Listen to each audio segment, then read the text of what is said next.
재난 현장에서 국민의 생명과 재산을 지키기 위해 목숨을 건 사투를 벌이고 있는 소방관들. 그들에 대한 국민의 신뢰가 높아진 것과는 달리 여전히 열악한 근무 환경에 처해 있습니다.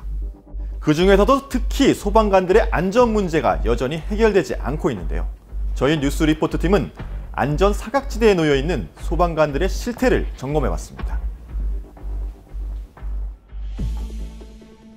수도권의 한 소방서입니다. 차고에 설치된 개인 장비 보관함 옆으로 핵심 호흡 장비인 면체가 줄지어 걸려 있습니다. 화재 현장에서 각종 유해 물질로 오염된 면체를 소방관들이 주로 손이나 일반 세탁기로 세척해 이 같은 외부 공간에서 건조시키고 있는 겁니다.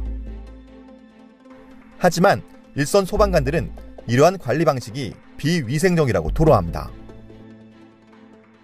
저희들이 수시로 화재 현장을 갔다 오면 면체에 이게 연기가 발생되면서 발암 물질이나 이런 각종 유해 화물이 면체에 흡착이 됩니다. 개인적으로 이제 세제나 이런 걸로 하다 보니까 꼼꼼하게 이렇게 잘 안 닦이는 부분들이 있죠. 그래서 이 개인적인 위생적인 측면에서도 좀 안 좋은 면이 있습니다. 면체 관리의 필요성을 절감하면서도 별도의 세척, 소독 장비가 마련돼 있지 않아 어려움을 겪고 있는 겁니다. 또한 면체를 외부에서 자연 건조시킬 경우 매연이나 미세먼지가 달라붙어 소방관들의 호흡에 직접적인 영향을 미칠 수도 있습니다. 저희 뉴스 리포트 팀은 면체를 건조하고 있는 건조장에 유해 성분을 측정해봤습니다.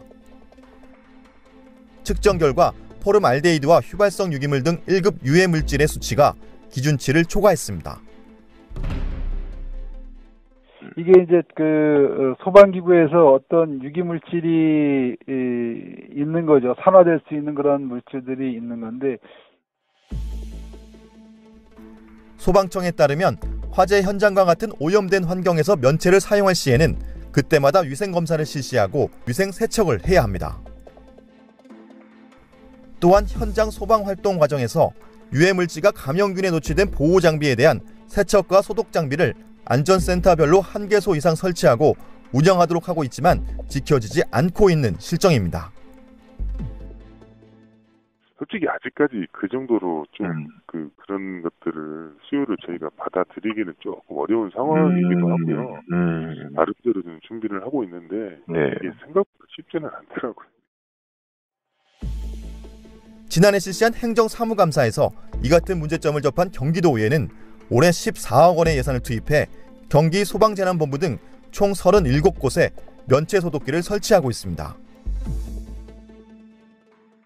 건강한 현장 활동이 필요하고 또 깨끗한 장비를 통해서 더 많은 분들의 생명을 구할 수 있다면 그것이 결국은 경기도의회의 역할이 아닌가 싶습니다. 화재 현장에서 목숨을 걸고 화마와 싸우고 있는 소방관들. 그들의 원활한 구조 활동을 위한 최소한의 안전관리가 필요하다는 지적입니다.